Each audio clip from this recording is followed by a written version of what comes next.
Selamat siang semua saudara-saudari seiman Manado Bible Chapel. Kita akan belajar firman Tuhan dan judul hari ini melakukan kehendak Tuhan. Sebelum kita mendengar firman Tuhan, mari kita satu dalam doa.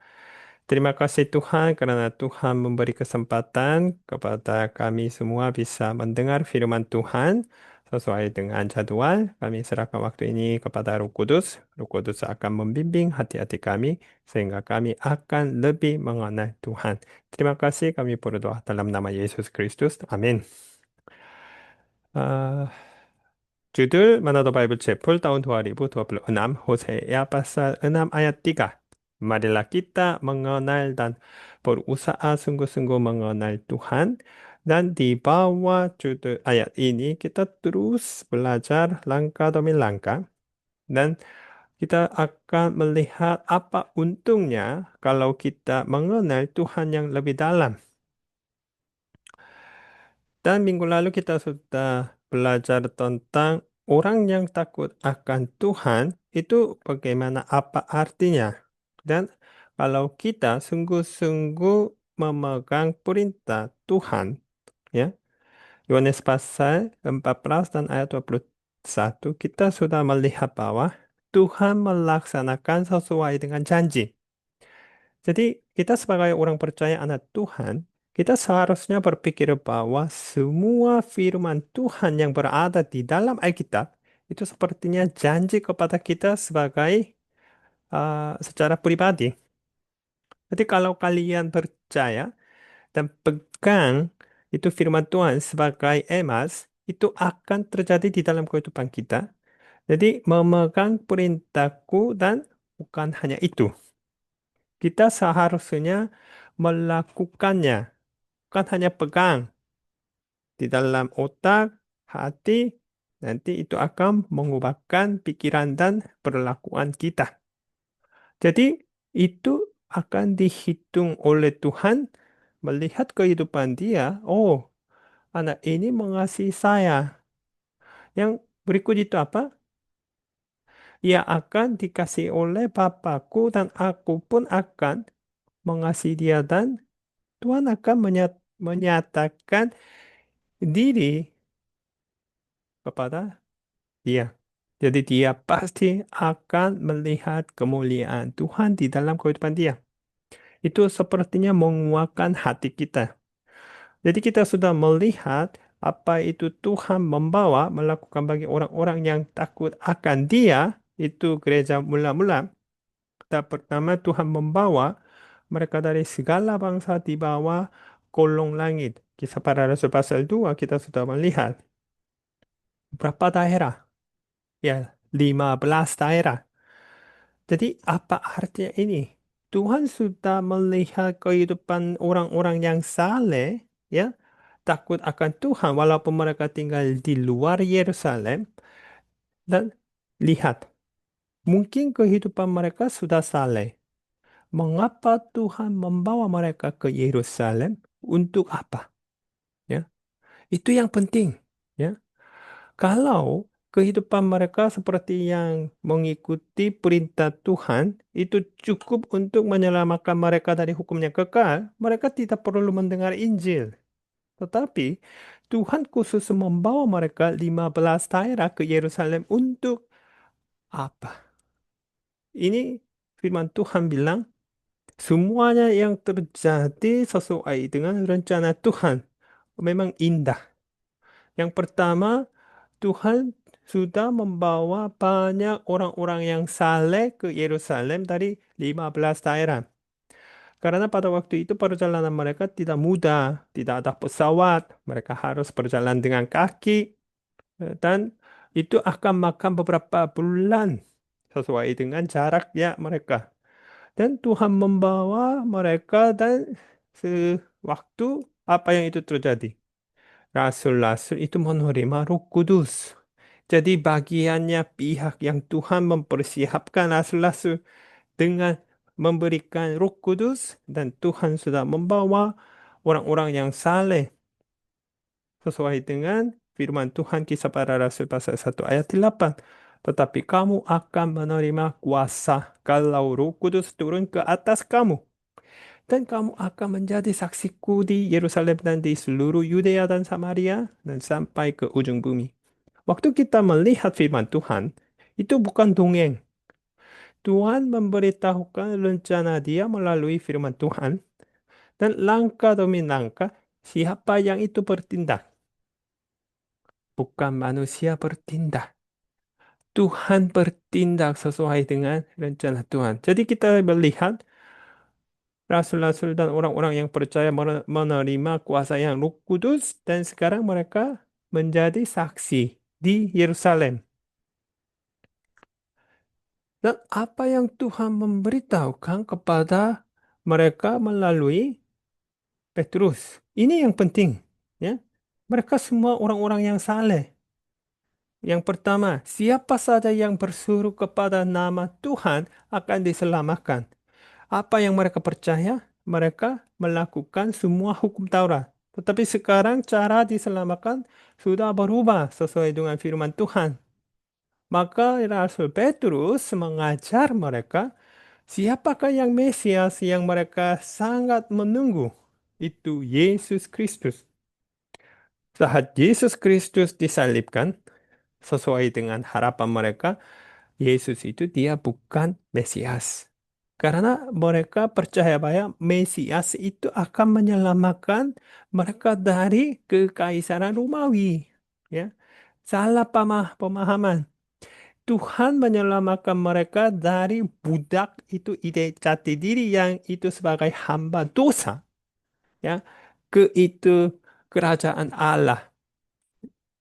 Oleh sebab itu, untuk penampunan dosa, Yesus Kristus seharusnya membayar semua hutang dosa.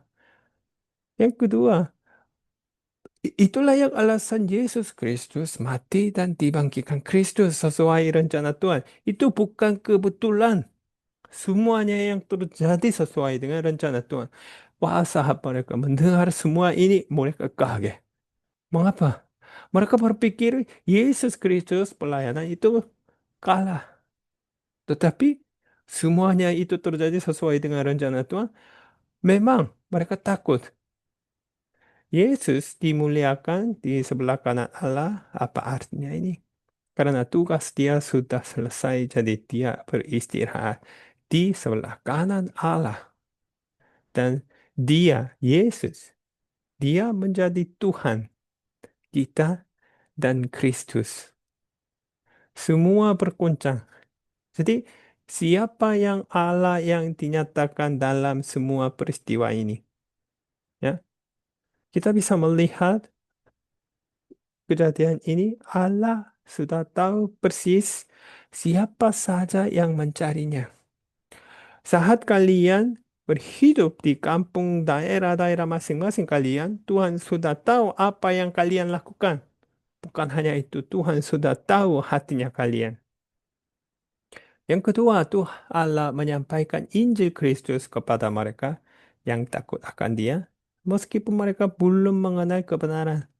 Walaupun mereka sudah menjadi orang-orang yang saleh, tetapi tanpa firman Tuhan yang benar bagaimana mereka dilahirkan kembali, mereka tidak akan masuk ke surga. Oleh sebab itu Tuhan memberitahukan Injil Kristus. Yang ketiga, Allah, ini hal ini terjadi di dalam rencana Allah yang luar biasa. Keempat, misi Allah dimulai bersamaan dengan permulaan gereja. Jadi, misi itu bukan terjadi nanti setelah gereja yang bertumbuh, tetapi gereja baru dimulai, dan Tuhan sudah melaksanakan misi melalui rasul-rasul. Oleh sebab itu, apa yaitu hasilnya? Kisah Para Rasul pasal 2 ayat 41. Orang-orang yang menerima perkataannya, ya, itu percaya, memberi diri, setelah mereka percaya Yesus Kristus sebagai Kristus, ya, penyelamat mereka, mereka memberi diri dibaptis, ya. Dan pada hari itu jumlah mereka bertambah kira-kira 3.000 jiwa, ya. Itu memang luar biasa. Bagaimana sudah bisa dibaptis 3.000 jiwa. Dan kita bisa berpikir bahwa Jadi setelah mereka menjadi orang percaya, apa yang itu terjadi kelompok ini? Jadi mengenal Tuhan, kita sudah belajar yang pertama orang yang menanti-nantikan Tuhan, berharap kepada Tuhan, mencari Tuhan, dan berhidup berhidup berdiam diri di hadapan Tuhan dan takut akan Tuhan, dan kita akan melihat orang yang melakukan kehendak Allah. Jadi berhenti sedikit dan membaca Kisah Para Rasul pasal 2 ayat 42 sampai 47.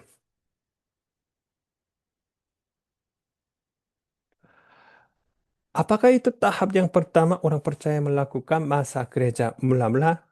Ya, kita bisa melihat mereka bertekun dalam pengajaran rasul-rasul. Ini yang Manado Bible Chapel selalu melakukan. Ya. Apa yang mereka melakukan? Kita terus belajar firman Tuhan sama seperti gereja mula-mula. Mereka bertekun dalam pengajaran rasul-rasul. Tanpa pelajaran tentang firman Tuhan, memang susah mengenal Allah. Ya. Ada orang yang bilang, kalau saya mau melihat mujizat, saya akan percaya Tuhan. Tetapi Tuhan sudah menyediakan siapakah dia di dalam Alkitab. Saat kita membaca semua yang kejadiannya, sejarah itu bangsa Israel, bagaimana Tuhan memelihara mereka, kita bisa melihat siapakah Tuhan. Tidak perlu mujizat. Ya, itu sepertinya lebih jelas daripada mujizat. Dan yang kedua itu apa? Setelah bertekun dalam pengajaran, persekutuan.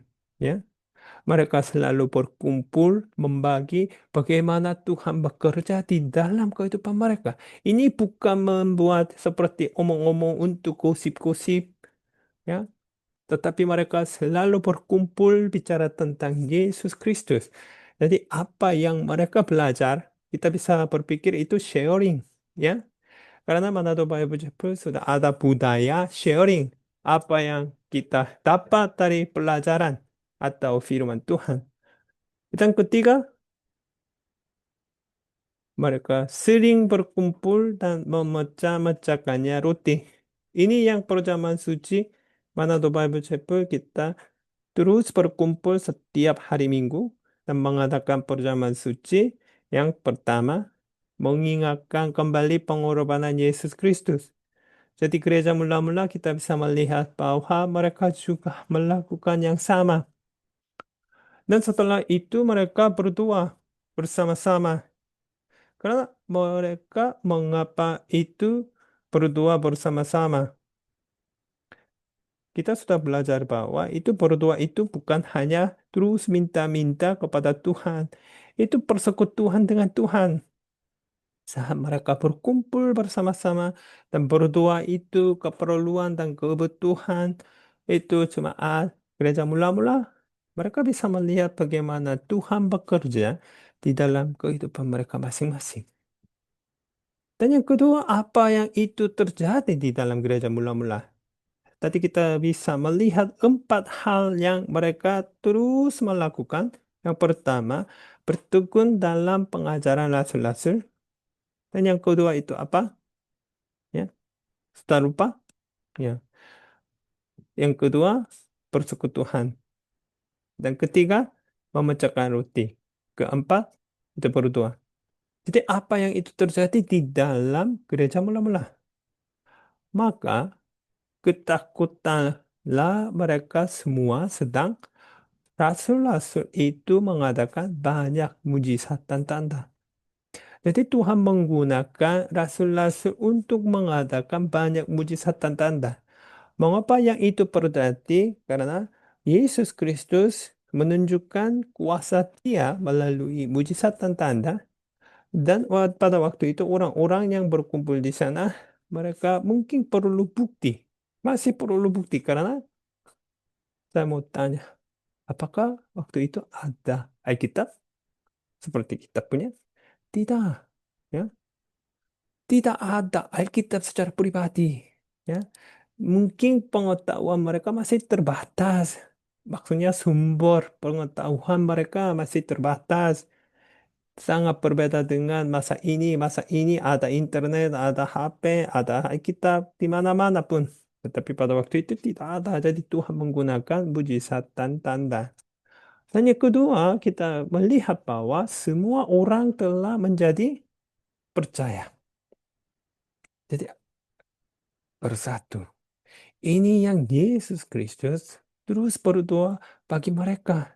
Tuhan berdoa kepada Bapa di surga untuk kita menjadi bersatu sama seperti Roh Kudus, Yesus Kristus, dan Allah yang bertiga sebagai Trinity. Ini yang penting sekali, kita seharusnya menjadi bersatu. Dan setelah itu segala kepunyaan mereka adalah kepunyaan bersama. Mereka tidak memperhatikan kepunyaan mereka sendiri, tetapi mereka selalu memperhatikan kebutuhannya yang keperluan orang-orang yang lain di sekitarnya. Masa ini memang orang-orang individualisme, mereka tidak perhatikan orang-orang yang lain. Saya harap Manado Bible Chapel, kita sebagai gereja yang Alkitabiah, kita terus berdoa bagaimana kita bisa membantu mencapai masyarakat dengan hal ini. Dan ada dari mereka yang menjual harta miliknya lalu membagi-bagikannya kepada semua orang sesuai dengan keperluan masing-masing. Ini tidak akan terjadi secara otomatis. Kita seharusnya ambil ayat ini sebagai yang hati serius dan terus berdoa. Maka Tuhan akan menunjukkan siapa yang itu perlu. Kalau yang gereja mula-mula, yang ini semua terjadi, yang berikut, apa itu yang kekuatan, ya, itu membuat gereja mula-mula begitu kuat. Dan ayat 46 sampai 47, kita bisa melihat dan memperhatikan perasaan mereka, hatinya mereka. Yang pertama, ya, dengan bertugun dan dengan apa? Sehati. Saat mereka bersatu, mereka menjadi sehati dan berkumpul tiap-tiap hari dalam bait Allah. Mereka sangat senang berkumpul di bait Allah. Ya. Apa yang mereka melakukan? Memecahkan roti di rumah masing-masing secara bergilir dan makan bersama-sama. Jadi mereka terus mengingatkan pengorbanan Yesus Kristus dan juga persekutuan dengan makanan. Waktu mereka melaksanakan ini dua-dua, bagaimana hatinya, apa yang itu terjadi? Ada gembira dan dengan tulus hati. Jadi kita bisa melihat, membayangkan bahwa masa ini, kapan itu orang manusia yang senang? Mereka dapat uang, mereka dapat hasil, mereka dapat gaji. Betul, itu membuat mereka sepertinya hatinya senang. Tetapi itu yang hanya sementara. Tetapi gereja mula-mula, yang jemaat gereja yang mula-mula berkumpul, mengerjakan roti dan makan bersama-sama, persekutuan, hatinya mereka sangat gembira. Dan dengan tulus hati. Inilah yang terus menguatkan gereja mula-mula begitu kuat. Ya. Jadi kita akan melihat bahwa saat kita melakukan kehendak Tuhan, apa yang itu terjadi di dalam gereja dan secara pribadi. Di dalam gereja kita akan menjadi bersatu dan sehati. Dan semua yang jemaat itu akan gembira dan tulus hati. Jadi semua yang jemaat akan memuji Allah dengan segenap hati, segenap jiwa, dan segenap kekuatan. Itu bukan dari paksaan, tetapi itu sebaliknya dari keinginan. Roh Kudus akan muncul. Dan kita bisa melihat pengaruh perubahan atau pertumbuhan iman mereka. Dan mereka disukai semua orang. Luar biasa. Ini seharusnya terjadi di gereja Manado Bible Chapel. Dan caranya sederhana. Kita bisa mengingatkan apa yang mereka melakukan. Yang pertama itu apa? Apakah kalian masih ingat? Ya, bertekun dalam pengajaran rasul-rasul. Dan yang kedua, persekutuan. Yang ketiga itu apa?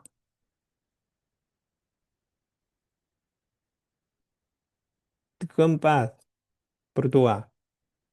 Dan saat mereka terus mengikuti apa itu yang menguatkan hati-hati mereka, mereka menjadi bersatu, hatinya sehati, gembira, dan tulus hati, terakhir memuja Allah. Jadi gereja mula-mula semuanya yang ini terjadi. Kita harus menunggu, menanti-nantikan Tuhan. Jadi apa yang Tuhan mau lakukan kepada gereja itu? Kisah para Rasul pasal 2 ayat 47 berbunyi begini. Dan tiap-tiap hari, wow, memang ini luar biasa. Ya. Jadi mereka tiap-tiap hari berkumpul di bait Allah. Jadi tiap-tiap hari Tuhan menambah jumlah mereka dengan orang yang diselamatkan. Jadi inilah yang prinsip bagaimana kita bisa bertumbuh sebagai gereja, ya, saat kita melakukan kehendak Tuhan. Siapa itu menambah jumlah mereka? Betul, Tuhan. Dia akan bertindak. Jadi dia akan menambah jumlah itu jemaat dengan orang yang diselamatkan. Tapi apa itu yang hadiah Tuhan bagi kita? Kita akan menjadi sehati, gembira, tulus hati. Jadi kita akan menyembah Tuhan. Jadi inilah yang saat kita melakukan, inilah yang hasil dan untung saat kita melakukan kehendak Allah dan kita akan melihat bagaimana Tuhan bekerja dan kemuliaan Tuhan. Terima kasih. Inilah yang firman Tuhan pada siang ini. Kita akan ambil waktu sharing. Jadi selama waktu sharing, kalian bisa memberi kesaksian apa yang kalian dapat dari firman Tuhan pada siang ini. Dan juga kalian bisa bilang apa yang saya seharusnya melakukan.